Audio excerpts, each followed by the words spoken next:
You know, we're about to dive into one of the most powerful ideas in all of psychology.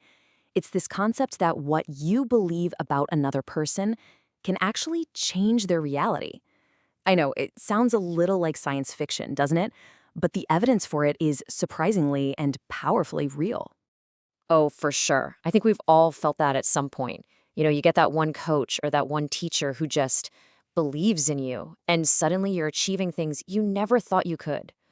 But what's really going on there? Is it just a little confidence boost, or is there something much, much deeper happening? That's the perfect question, and it gets right to the heart of this phenomenon, which actually has a name: the Pygmalion Effect. The easiest way to think about it is as a self-fulfilling prophecy. It's this idea that our beliefs don't just perceive reality, they can actively create it. So, the big question is, how do we know this is actually true? Well, it all goes back to this one single groundbreaking study that really put this whole idea on the map, and it's a fascinating story.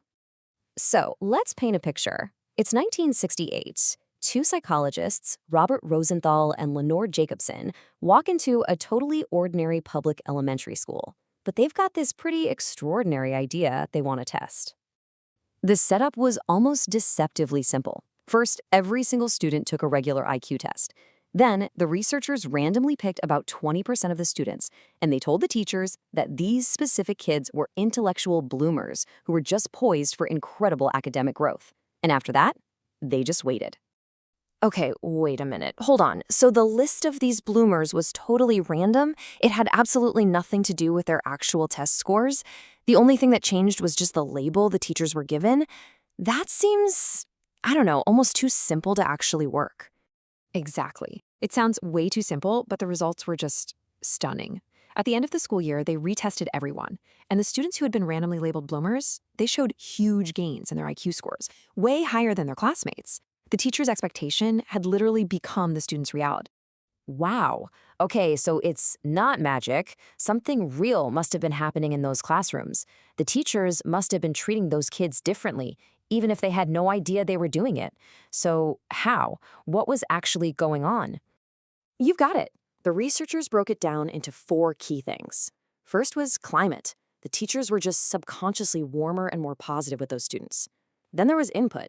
They actually gave them more challenging material to learn. Next was output.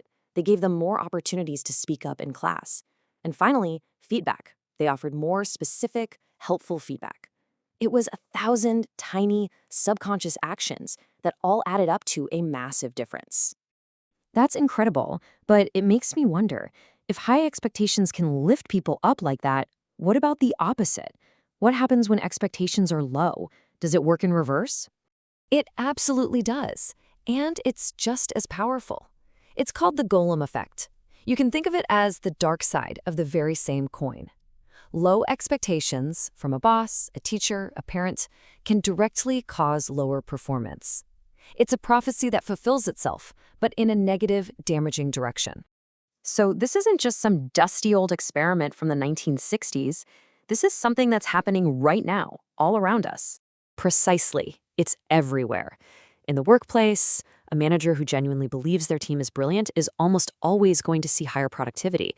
In our own homes, the faith we put in our partners or our kids can actually help them flourish. And what about this idea of AI training? It kind of feels like we could be creating a Pygmalion effect with our own technology. Our expectations are literally programming its potential. It's a fascinating and honestly critical thought. The biases and the expectations that we build into these systems could have effects we're only just beginning to understand. And that's a profound thought, because it really leads us to the most important takeaway from all of this. It's a question for every single one of us. When you interact with people, your colleagues, your family, your friends, just think about the beliefs you hold about them. Are those expectations acting as a ceiling, limiting what they can achieve? Or are they a floor, a foundation from which you're empowering them to build? Because that's the power you hold.